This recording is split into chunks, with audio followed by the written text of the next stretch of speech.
Hello everybody, so today I'm going to be teaching you how to crochet the floret stitch. As you can see the little bumpies on here. I would not consider this a yarn eater. This stitch uses two basic stitches, the double crochet and the slip stitch, to make that a bump effect. It's a very beautiful stitch. So information on the yarn that I'm using and the hook size will be in the description box. So let's go ahead and get started. Okay, so the floret stitch is done in a multiple of 2 plus 1. 2 plus 1 for the floret stitch. So once you get your chain made, what we're going to do is we are going to do a double crochet in the 4th chain from our hook. So we do not count the one that's on our hook. 1, 2, 3, 4. And in that 4th stitch, we will do a double crochet. And now we're going to work a double crochet in every single stitch for the length of the chain. So row 1 is 1 double crochet in every stitch until we get to the end of our row.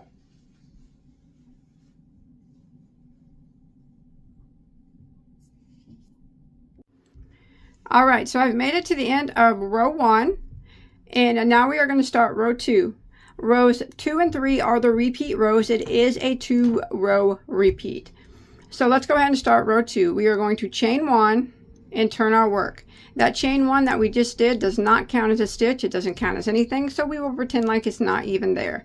So we're going to work right back here into this very first stitch, and we're going to do a slip stitch. But you don't want to do it extremely tight. Just do it kind of loose to normal, because we do have to work back into that on the next row. And then we're going to do a double crochet into the next stitch. And that is what we're going to repeat for row 2. We're going to slip stitch into the next, just kind of loosely. And then we're going to double crochet into the next. Loosely slip stitch into the next. And then double crochet into the next. Loosely slip stitch into the next, and then double crochet into the next. And go ahead and repeat this pattern of slip stitch, double crochet, slip stitch, double crochet until you make it to the end of the row. All right, I'm coming to the end of row 2, and every time you repeat row 2, you should always end in a slip stitch into your last stitch. So row 2 will always begin with a slip stitch, and it will always end with a slip stitch. All right, so now we're going to start row 3. We're going to chain 1 and turn our work. Again, that chain 1 does not count as anything. It does not count as a stitch, so we'll just pretend like it's not even there. And we're going to double crochet right back into that very first stitch here, the slip stitch that we made there on the end. We're going to do a double crochet right into it, just like that. And now we're going to work across, and we're going to put a double crochet in every single stitch. Now if you look closely, this is the front side of our work.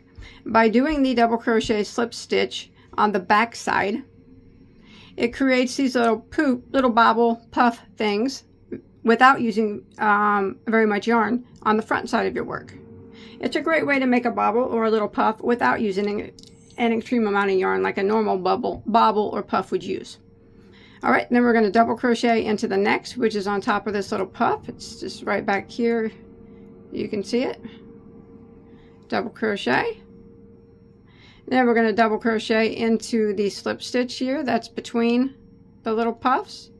That's why it's important to do them rather loosely, so it's easier to get into. And double crochet on top of the next little puff.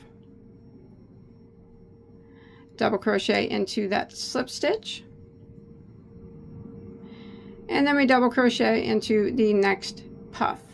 And I'm going to continue this pattern of double crocheting into every slip stitch and on top of every one of those little puffs from the previous row until we make it to the end.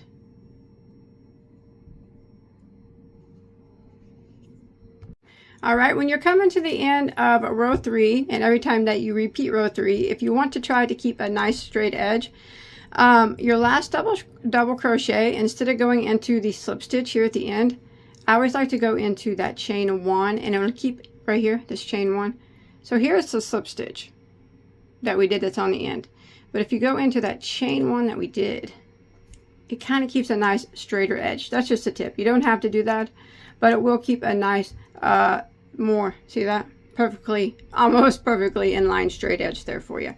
And that's it. Now, all it is a repeat of rows 2 and 3. So for row 4, I would just repeat row 2, which is the bobble row, or the little puff row. We're going to chain 1 and turn. Remember that chain 1 does not count as a stitch. So we'd be working right back into the very first stitch, and we will start it with a loose chain, or a loose slip stitch, like that. And then we do our double crochet into the next. Remember, I'm just repeating row 2 right now. And then loosely slip into the next. And then double into the next. Loosely slip into the next. And then double into the next. Now you would just repeat this pattern all the way to the end, and remember, you would always end in a slip stitch every time you repeat this row. And when you flip it back around to the right side, there's your bobbles. So you just keep repeating rows 2 and 3, and after a while your piece will start to look like this.